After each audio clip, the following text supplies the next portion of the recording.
Good afternoon, this is Kyle and Wade with Western Material Handling. Today we are here excited to test drive stock number D21115. It's an excellent operating 2005 Hyster H50FT. It's a 5,000 pound pneumatic tire forklift.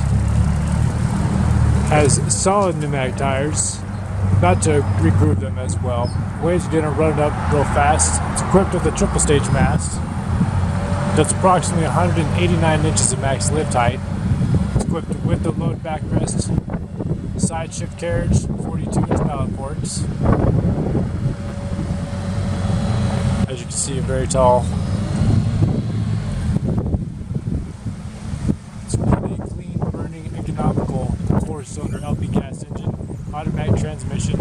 It's got the fingertip hydraulic controls. As you can see, he's sitting there just easy and as smooth as possible operating the hydraulics.